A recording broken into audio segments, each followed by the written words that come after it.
how did we get there? How do we get to this place? How did you as a professional get to that place? And sometimes the person asking that question of themselves is, a team member. Sometimes that person is one of the people, the executives in the senior leadership team room. Thanks for being here. Yeah, man. Thank you. Thank you for having me. Appreciate the time. Thanks for the effort to put this all together. Yeah, my pleasure, and definitely thank you too, because I know that you do a ton of work in the leadership development space, which is not an easy thing to do. So thank you for doing that. It's a much needed service. I appreciate it, man. And I like to give the industry the benefit of the doubt, and I want to believe that everyone's doing it out of passion. And if we're all doing a good job, uh, you know, we're increasing the capability, the depth of talent that's getting out into the workforce. So, yeah, I'm just one small piece of the puzzle. Yeah, but an important one. So I think one of the things I love the most about this, like to me, there's only so many ways you can talk about leadership. Like when you have this conversation, leadership is a relatively finite thing to be operating at the peak of all those standards. There's only so many ways to skin that cat, right? But Yeah. I think on the flip side of that is also a very unique version for every individual person, right? Where it's not just this cookie cutter answer. It has to be coached rather than given through a course. And I think one of the things that I look at a lot is like a course is, hey, here is the only path that you can follow. Follow this exact step and you'll get the results you want. And I think we see a lot of people who try that with leadership or business development and fail, and then ultimately figure out, hey, I'm not meant to be a leader, or I'm not cut out for this. Whereas I think if you take sort of your approach and really one-on-one give them some coaching and some mentorship, they sort of understand, hey, there is this unique path to my abilities, whether that's whatever their individual gifting is, you can really help them bring that out and be the leader that they were meant to be. Do you sort of see it that way with how you do it?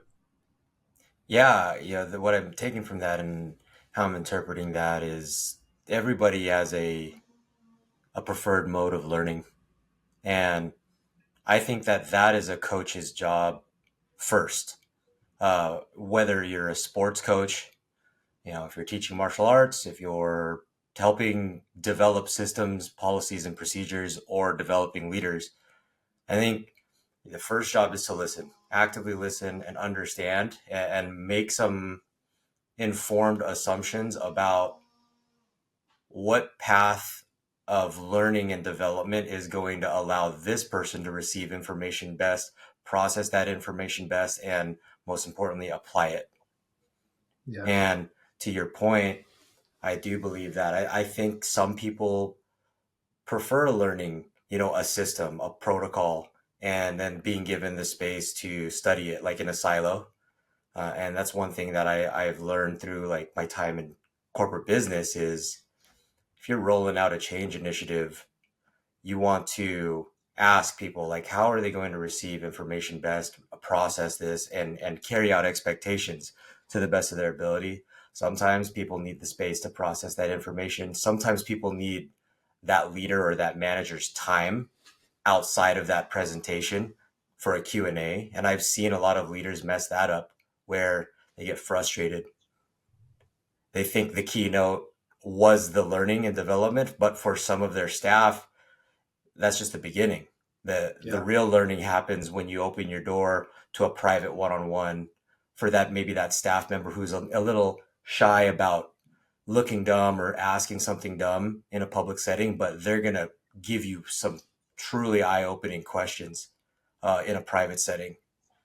Or someone's got a little bit of innovation and creative spirit, and if you just give them the vision and a broad sort of explanation of expectations, and you let them know the tools and the resources they have at their disposal to get it done, they're excited. They want to just run through walls to get it done for you. So I'm explaining different types of archetypes, I guess you could say, of a worker. They're all valuable and they're all a premium level worker. The only common denominator is how does a leadership or a position unleash that potential? Yeah. Yeah. Which is a great point. And I think most people need to understand that there is not like one true archetype for a leader. There are so many different kinds. You have to figure out which one you are and then be the best version of that. Right. Where it's really about figuring out who you are, operating as like your authentic self in your gifting and not trying to be someone else's definition of a leader. Is that right? I agree with that, man, for sure. That's huge. And I think I had this conversation at the brewery because outside of executive coaching, I also work as an assistant GM for one of Southern California's original craft breweries. And we talk about that all the time. How do we create a high performing team within that setting?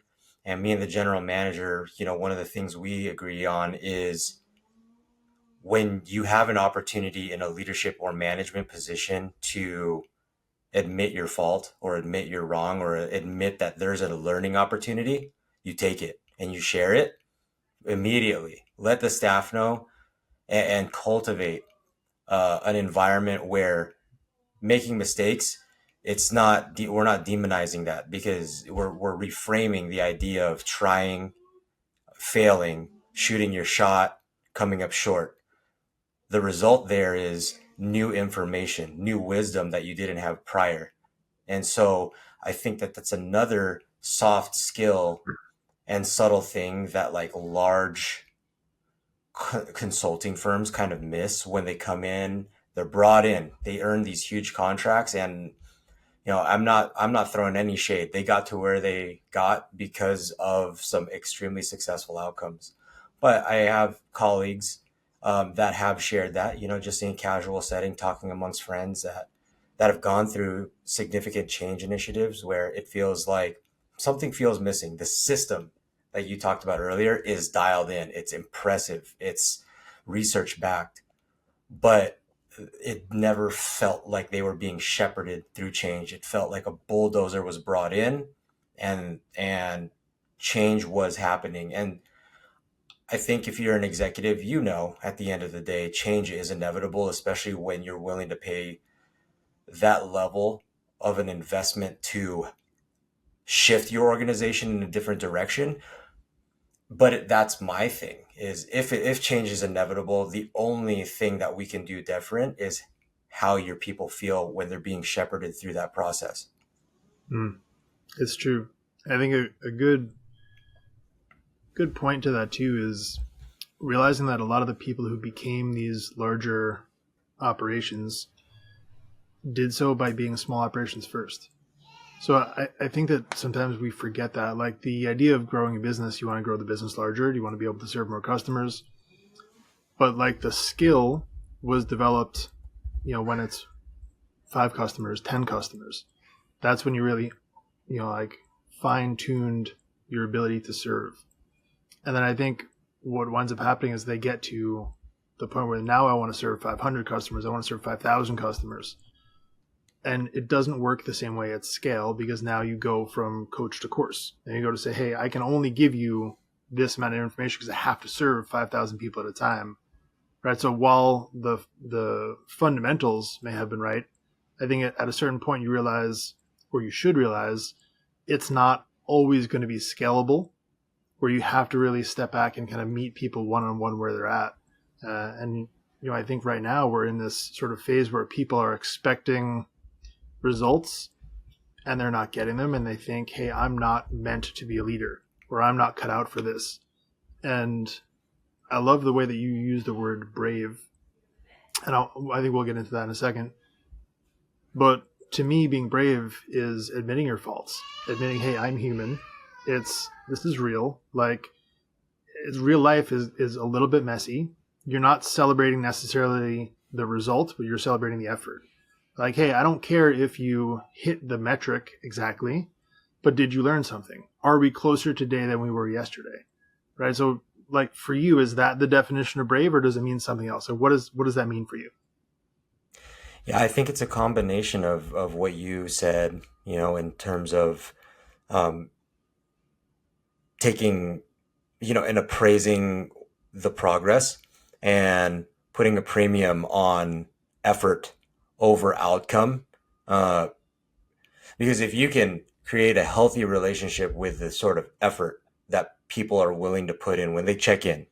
If they're a sole proprietor, if they're a freelancer, or if they work for a large company or a small mom and pop, if you can help people frame the sort of what good effort looks and feels like. And to me, that looks like being innovative, coming up with an idea and overcoming the biases that you have about getting that thing, in front of decision makers, to be able to lobby and advocate for things that you believe are going to help your bottom line, right? Like, or help you achieve your company's goals. So, that does require bravery. That takes a little bit of courage, takes a little bit of self-belief. Yeah, sometimes it's lonely. And I think business is set up that way, and it's set up almost to reward people who master that.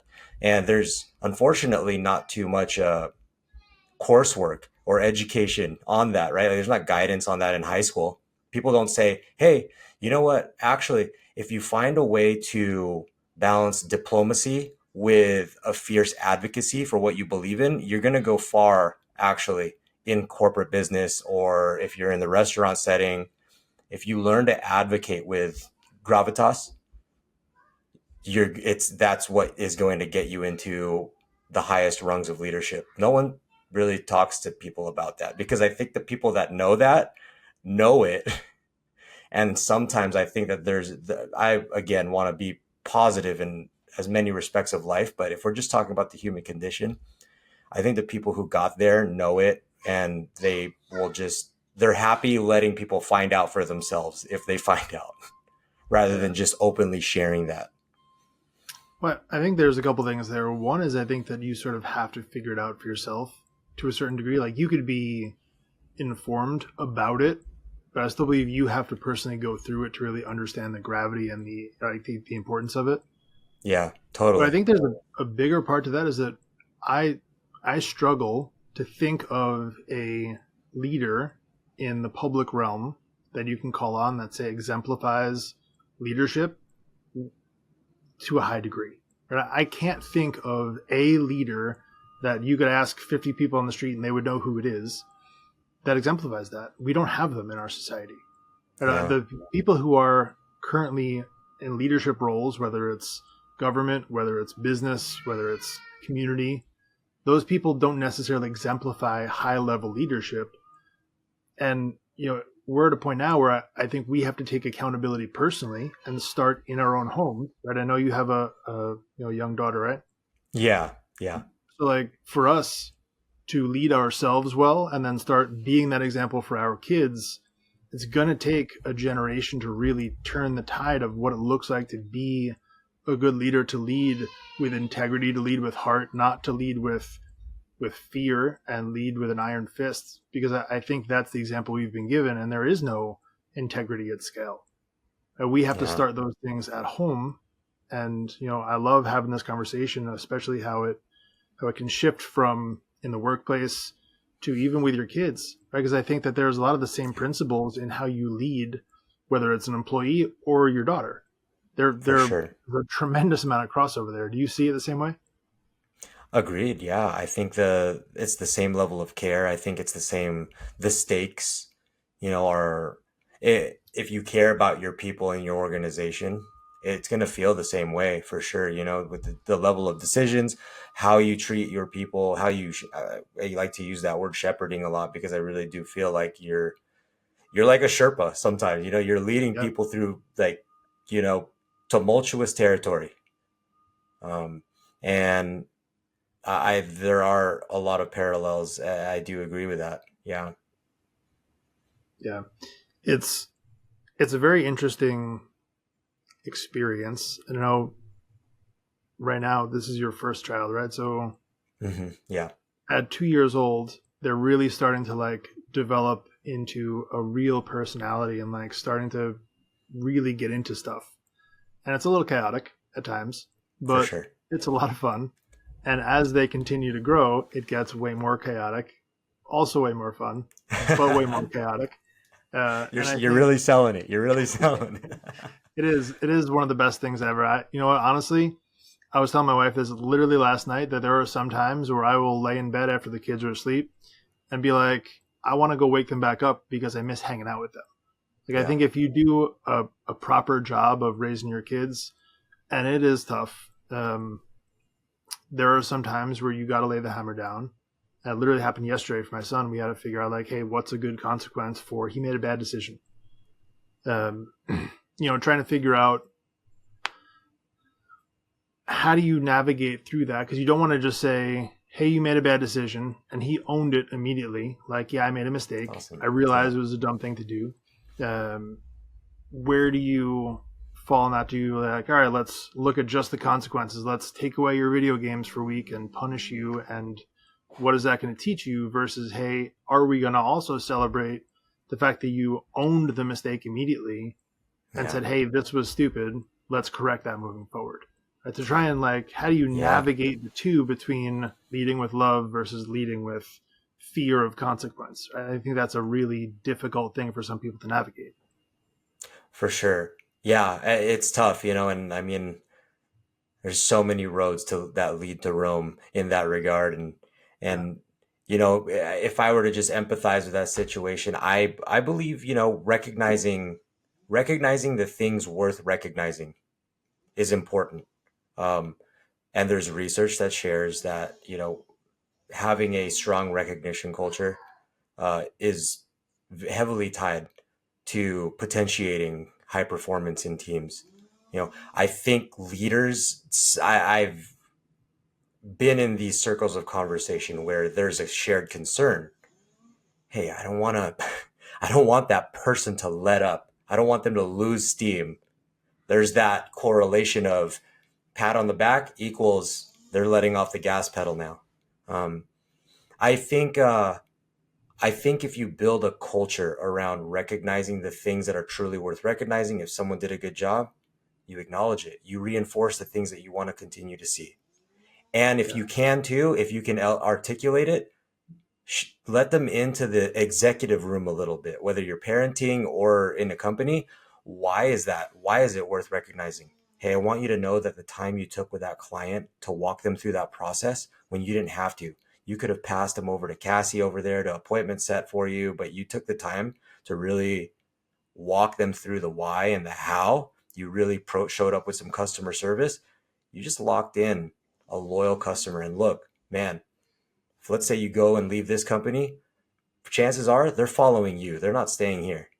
And I want you to know that, like, if you keep that up, man, like for sure, or lady, you're cultivating a loyal customer base. So I'm just talking in the context of a sales sort of mentorship Yeah. in that regard. But if you can share the impact of why it's worth recognizing, and then, if we're having a conversation back to your original point where someone didn't meet the expectation that you had for something, same thing, letting them know this is why, this is what's at stake. This is what's at stake, and here's how I can support you in terms of what an acceptable baseline, of behavior looks like, or even just asking them, having that dialogue. How can I support you if this is what success looks like, and here's where you showed up today. I believe in you. Here's the gap. Like, how can I help you fill that gap? Yeah. You know, And I think there's an important distinction too there, because I do think it's important to recognize people for their efforts. But how do we not fall into the participation trophy trap of, hey, I'm congratulating you just for literally existing? Like, where do we draw yeah. the line between that? For me personally, I draw the line with back to the point about if it's worth recognizing, recognize it. So I think every team, every company, that's the job that they need to do with some deep introspection, right? You tie it back, like, fundamentally tie things back to your mission statement if you have one for your company, tie things back to your core values. Anytime you see somebody acting in the best interest of your mission, your organization, your team's mission, acting in accordance, uh, cultivating relationships, being an ambassador for core values, it's worth recognizing. Those Mm, are pillars. yeah.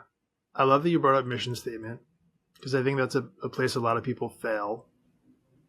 when you first start your business, most people think like, hey, I need a mission statement page on my website, which is basically just a differently formatted version of their About Us page, which says, Right. hey, this is our mission. We're going to do X, Y, and Z.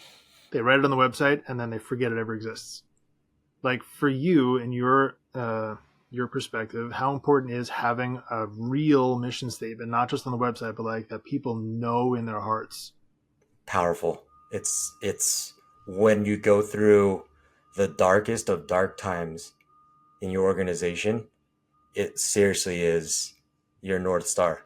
People, smarter people and more successful people have coined, the idea way before me, and they're out there, and on all the social media platforms who talk about it.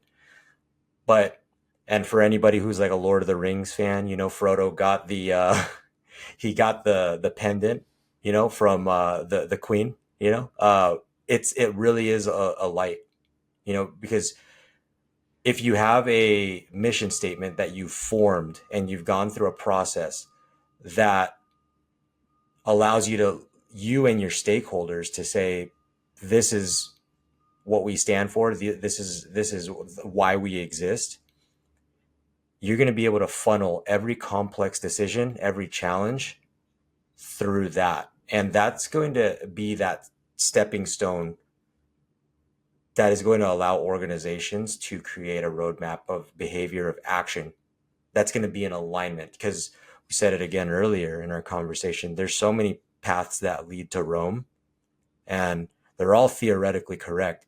The job for a company or a team or parents is, what path do we take that's in alignment with what we believe? And in this case, the mission statement helps codify what you believe. Yeah. I'm thinking as you're saying that, the importance of failure early on in the process. In order to have a mission statement, you really need to stand for something, right? And oftentimes, I think when you stand for something, you're typically in response to an event that happened prior in your life, whether it's you were wronged or you saw an injustice that you want to right. And I think that we need to maybe underline the importance of experience and failure first, because if you don't have those things, you can't necessarily develop the life experience to have a mission statement in the first place to rally people around. Does that make sense? It does. It reminds me of conversations that one of my old CEOs used to have with me, when I was a VP of people operations. You sit down sometimes and you have those opportunities in the hustle and bustle to get some feedback, and it's always great. And one of the pieces of feedback he gave me was, he was frustrated with me at the time. He let me know, dude, man, I appreciate you. I appreciate your grit, your tenacity, your creativity, but sometimes you have this tendency to have to learn the hard way. And it's such an invaluable lesson. And it's one of these things that I always look back on and think about, and still try to make sense of. You inspired that thought, because one of his critiques was, look, I didn't get to where I was by just digging my way through the hard work, through the sweat equity. At a certain point, you have to work smarter. As an entrepreneur, you have to figure out way. This is kind of back to what you're talking about, to scale efficiently so that you're not burning out. And it's such an interesting philosophy, because by all means, from a business standpoint, the man was successful. He is successful. And I owe a lot of business acumen to those conversations. But I just still, to this day, as a professional who's still developing as well on their own, it's tough, because that's the way that I learn. I'm very tactile, I'm very hands-on. And I think my ego is that I'm not proud enough to not take advice or not be taught. Like I love it. I do jujitsu, and coaches will explain to me, hey, here's why you got choked out. I'm the first person sitting Indian style and unpacking that and taking it. But sometimes I need to make the mistake and get choked 4 or 5 more times before it clicks. I'm Right. like, okay, I see it. And then, sometimes the coaches are on the side, or I enter a competition, I make the same mistake, and they're like, try not to pull their hair out. And it takes a couple times before it clicks for me. And I'm very tactile in that regard. So I don't know, you just inspired that thought. Yeah. Well, I mean, it's a good one, though. And I think it's important to really underline the importance of everyone's individual learning style.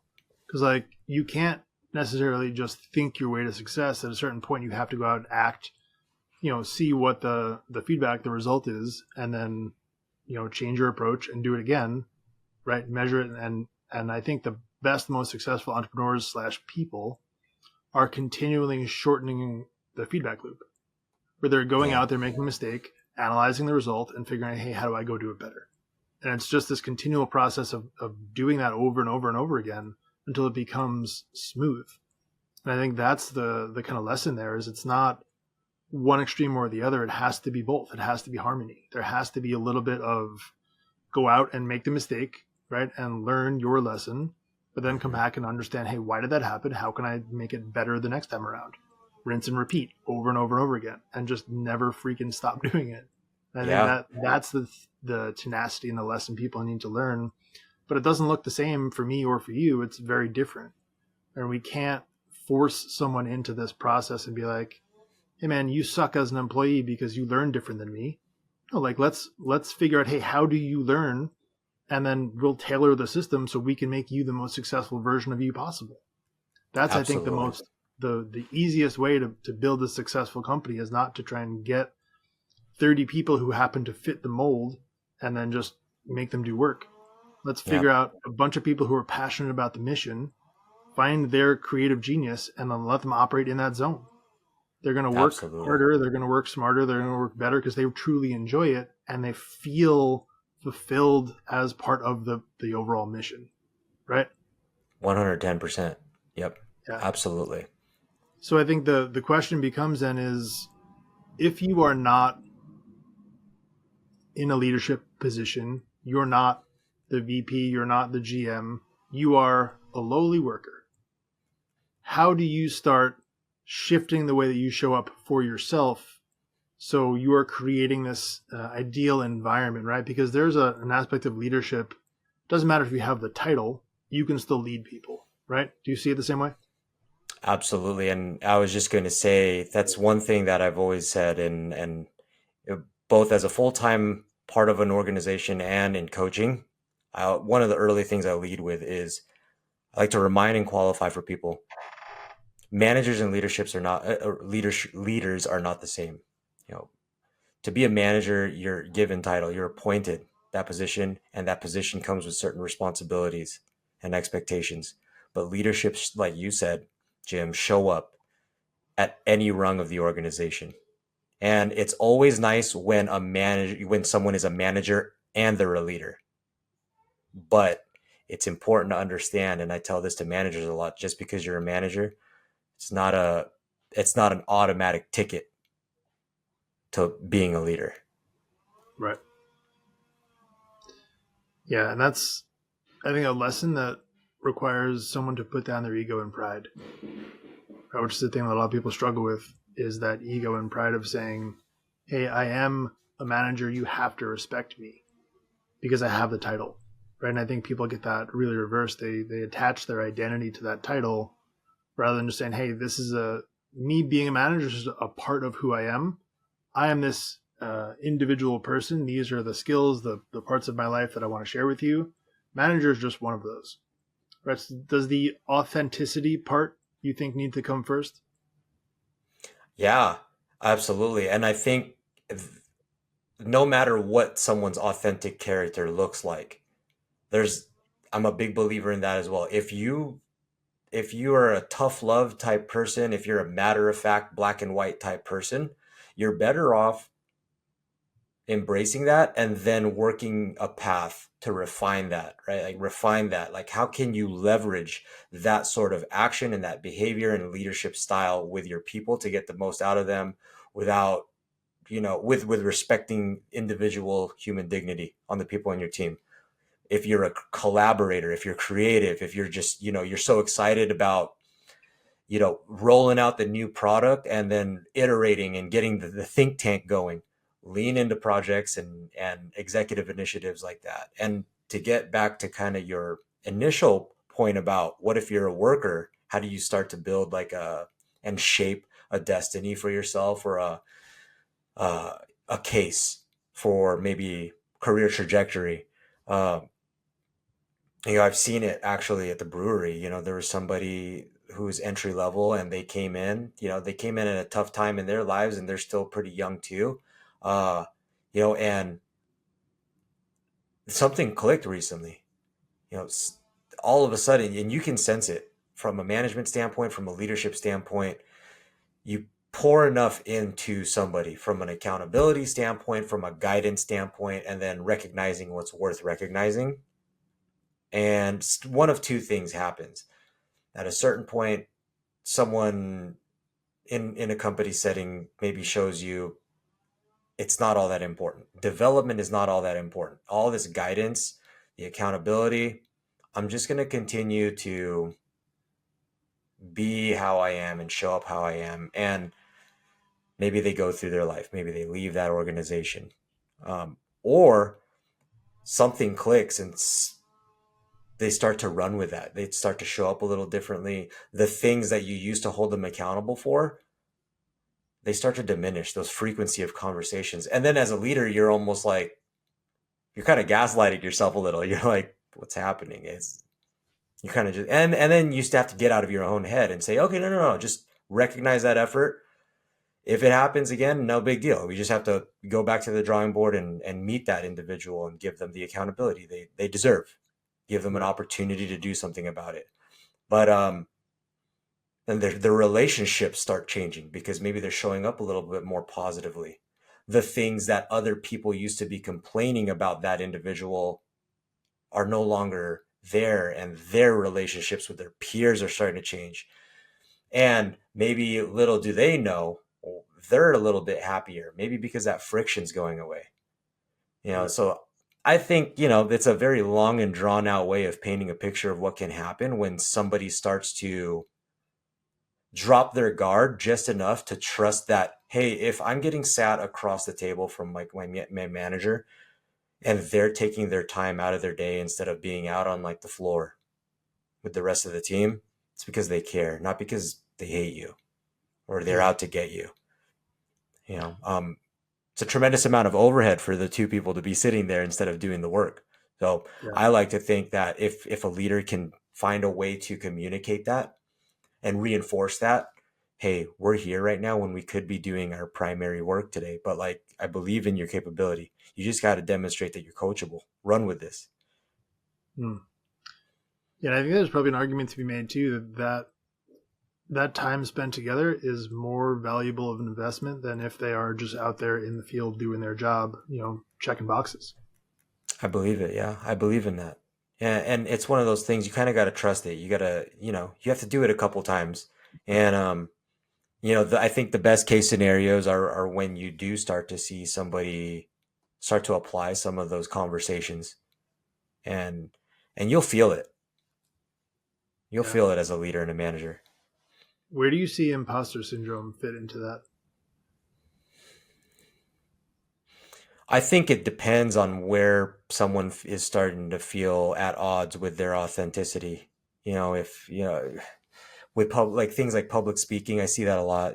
I see imposter syndrome with really intelligent small business owners who have to like address their team, and they start to feel this sense of, what do you mean? I can't communicate in that protocol. Sometimes we're taught, we'll all coach on, hey, this is probably how you're going to get the best level of buy-in from your organization if you have this super bright idea, which they're very bright ideas.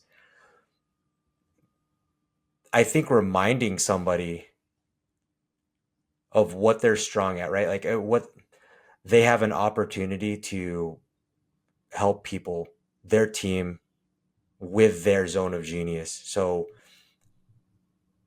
overcoming your imposter syndrome, at least in that example, what we're talking about is overcoming the hurdle of the fear to speak in front of a public audience. But what I like to do is magnify the strength more. Let's focus on the fact that, like, look how intelligent you are. Look how innovative you are in your space. What other business owner in your industry has come up with something like that? You owe it to your team to address that fear, run towards that fear. And what I like to do is it's very black and white. I have kind of an objective approach, is like, let's address your fear. And if that's the case, we're going to train it. We're going to train that fear out of you. Okay. If you're scared of public speaking, I am now one of your team members, and the next several engagements, we are dedicating time to you honing your keynote speaking. And I'm going to sit here. We're going to create an environment that's a safe space for you. I need you to let your guard down and give it your all. But I need you to know that I'm going to recognize your high points, and I'm going to let you know where I was starting to fall asleep. And we're going to do Yeah. that 3, 4, 5 times until you're on a TEDx platform. Mm. And so I have no secrets or fancy approaches. It's active listening, understand where someone's feeling their imposter syndrome, and then creating a protocol as a coach or a consultant to where how can I be the best training partner for you to address that gap in that technique, so to speak. Yeah. Hey, if you're a wrestler and your single leg shot is a little sloppy, well, guess what we're doing? We're doing 300 single leg shots today. We're not going to focus on your double leg because you're good at that. Mm. Yeah. And I think there's a good part of that too, where you talk about recognize, what's worth being recognized for is giving them the credit for, hey, they're good at the double, they need to work on the single. Doesn't make them any less skilled overall. It's just, hey, this is a weak spot, let's focus on that. Doesn't mean you're bad, just means, hey, this is an area we can get better. And I Yeah. think when people feel seen, heard, loved, and appreciated for who they are, that really helps them to reduce that imposter syndrome because they feel seen for whatever their gifts are, right? And they're not constantly thinking about this gap of where they should be. They're really reinforcing kind of who they are, and it kind of brings you back to the question of like nature versus nurture, right? And you look at, especially again, we go back to raising kids. You've got a 2-year-old daughter. Is she going to be a professional dancer, a professional teacher? Like, what are her skill sets? Could you force her to be one of those things because you decide that's what's best for her? Or do you just observe her behavior over the next couple of years and figure out where she's truly gifted and encourage her to go out and try that? Right. And I think Yeah. if you start to nurture their nature, right, it's the same with raising a child to raising an employee. And it might sound Yeah. silly, but I think if you look at their development over time and see, hey, where do they shine the most? And not trying to inject your personality into their future, but let them be who they are, right? Yeah. If your daughter comes home in 4th grade and happens to fail all of her math tests, but is number one in the country at playing tennis, do you hire her a math tutor or a tennis coach? Like, Yeah. which one do you do? Right. And I think it's Yeah. really recognizing like where does that person shine and encouraging them to be their best version of themselves. I think that's how we raise successful humans, whether it's kids or employees. No, that's huge, man. Yeah, and Jid, that's such a great point. And uh, cultivating an environment where someone is allowed to double down on their natural strengths and their natural talents. I agree in that. Like, I think we you have a team that is going to be more empowered, who's more driven, who's more bought in. If you can start to, in a leadership or management position, uh, pair people with the things that leverage your strengths, like absolutely, you're going to start to see that. I think sometimes, you know, I use the sword emoji a lot in my copy, my emails or my newsletters or blog posts. Anywhere I can put the cross swords emoji, I'm doing it, and it's all kind of part of just my brand, right? Of Brave Leadership Guild, and I'm a big nerd. I love fantasy. It's all there, but at the same time, it really is like part of the approach. So, like when we were talking about the small business owner who's afraid to kind of address their employees, right? With their big new idea. I think what you said is truly at the core. That's what matters.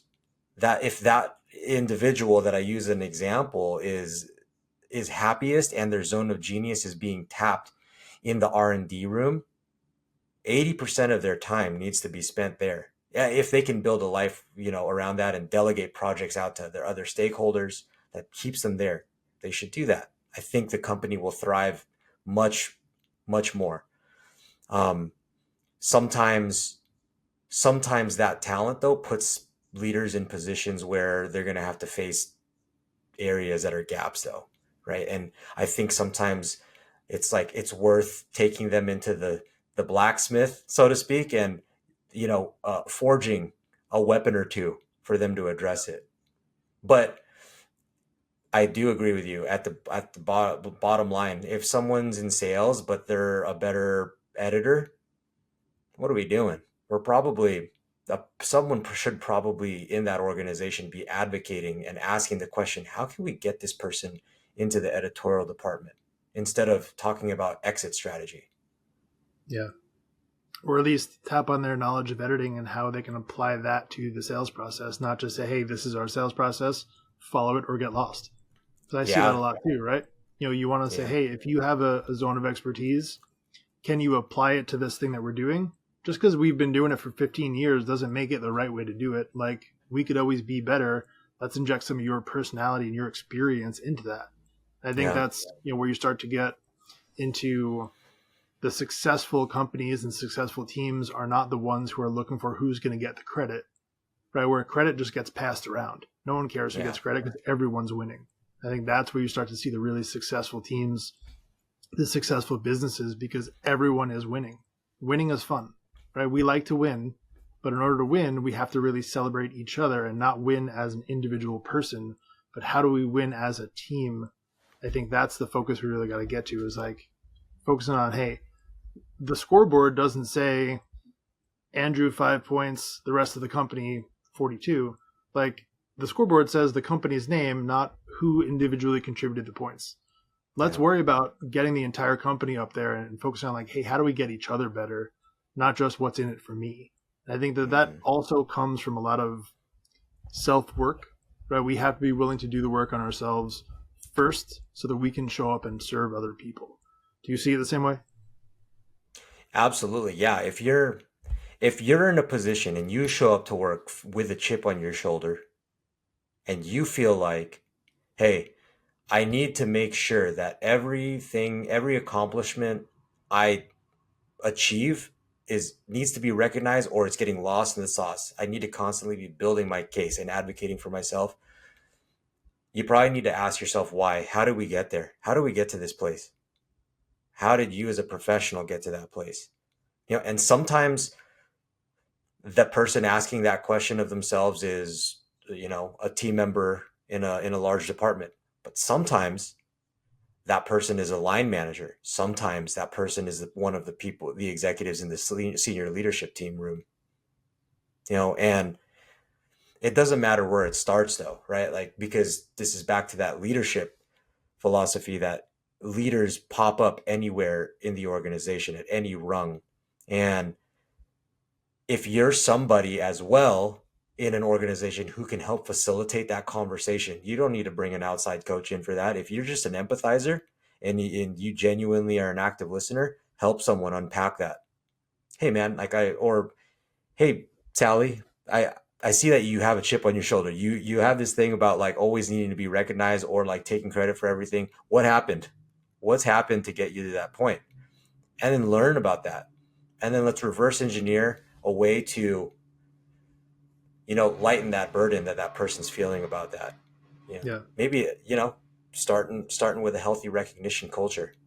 You know, um, Starting with, hey, I know you've been maybe your resources have been compromised in the past for trying to bend over backwards, and you tell yourself you're never doing that again for the other department because you got boned and now you lost out on time and resources.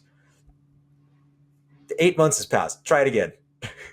Let's Yeah. try it again. Let's see what happens. And building that advocacy for cross-functional work and cross-functional collaboration. I think it's nothing fancy in my opinion, but what it is it's many drops in the bucket of positive behavior, of team-oriented behavior that create this eventual ecosystem of what it looks and feels like to be a part of a high-performing team in the restaurant setting. Sometimes it's 1,000 reps of a server helping another server in a completely different section bust their table. Or if they see a server sweating from across the room, using a little bit of calling an audible and coming Yeah. and taking the table next to them that they just got triple sat, and then unpacking that at the server station. Hey, so and so, I know that you just got triple sat right now. I was in a good place with my section. I went ahead and got their drink started. You're just going to have to take over their entrees. Dude, it's one of the most beautiful things to create a high level performing team in a restaurant. And I hear a lot of managers talk about it in the industry. I can't get my servers to have each other's backs. A couple reps of that sort of behavior is all it takes. Yeah. I think a big part of that too is celebrating that when it happens, right? Recognizing what needs to be recognized. Be like, hey, Yeah, I saw you do that. Thank you for that. It wasn't because you wanted the credit, you wanted the tip, you wanted that customer to have a good experience with this restaurant because that benefits everybody inside of it. absolutely. Absolutely. And that's why, managers need to have their head on a swivel for that regard. A lot of managers are good about like having that eagle eye for compliance. And you got to have that, especially in the restaurant industry, there's a lot of compliance there. And Yeah. uh, well, yeah, well acknowledged. You got to maintain that, but you can also leverage that talent, that visibility, that hyper awareness to what you were talking about too, Right. right? Yeah. Absolutely. And I think a big part of that too is, again, just to go back to doing the work on yourself first. If you are so consumed with how am I showing up as a manager, am I getting the glory, blah, blah, blah, and focused on yourself, you cannot hold space to look at the people on your team and see if they need help too. Right? If you're sitting there trying to figure out your own junk, you're not going to see those two servers helping each other out. You're too Huge. Yeah. consumed in your own junk, right? I think that's Yeah, where we man. need to really focus on being the best version of ourselves, showing up as the leader. Again, whether you are the leader of the company or a quote unquote lowly worker who's just there to, turn wrenches or whatever it is that you do. I think if we show up as the best version of ourselves, that's when we create the environment where everybody starts to thrive. We got to be willing to be brave and go first. I believe that, man. No, for sure. Yeah, I love that. So I want to thank you because we've reached the end of our episode here together, and that flew by. So again, thank you for that conversation because Of I course, feel man. like I could Thank talk you. about this stuff literally all day, and you've made that quite easy. So thank you for that, and again for the work that you do because it does make a tremendous difference, not just in companies, but like the people those companies serve, the families of the people who work for those companies. The difference that it makes to have people who are brave leaders literally cannot be put into words. And if it wasn't for someone like you going out there and doing that, like our culture would be in a different spot. So I truly appreciate you doing that work. It tremendously makes a difference. And thank you for doing that. Much appreciated. I appreciate that, Jim. No, those words really do mean a lot, man. And uh, it's it's a great dose of inspiration and motivation that it feels good. And I just want you to know that I carry that with me, as I go do my work, and um, that's all it's about at the end of the day is hopefully, being a little valuable while we're here, right? And finding what we're passionate about. And you talked about it eloquently earlier. It's finding that zone of genius and tapping that. And if we can just do that while we're here in this earth, who knows what happens after. Um, but what an amazing life that would be to know that we did that for other people as well. So I Yeah. appreciate you giving me a platform and having a conversation with me to talk a little bit and nerd out a little bit on this topic. Yeah. Absolutely. It was a pleasure. I understand you have a freebie to give as well. Yeah, yeah. So I'll actually send you the link for it. I just developed it. So every couple quarters, trying to do it maybe twice a year, I'll develop an executive freebie. And for this one, I've got what's called it's a PDF guide, and it's called the Executive's Playbook for Better Business Execution. Um, just I'm a very verbose person, so I intentionally made it extremely long, breaking every copywriting rule.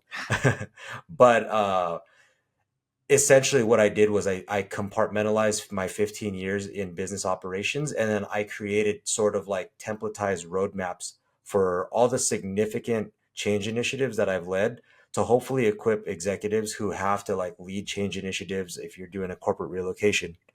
Uh, if you are rolling out a new process or procedure that affects several or all departments in your organization, it's kind of a systemized playbook step by step on how you can set up your stakeholders for success.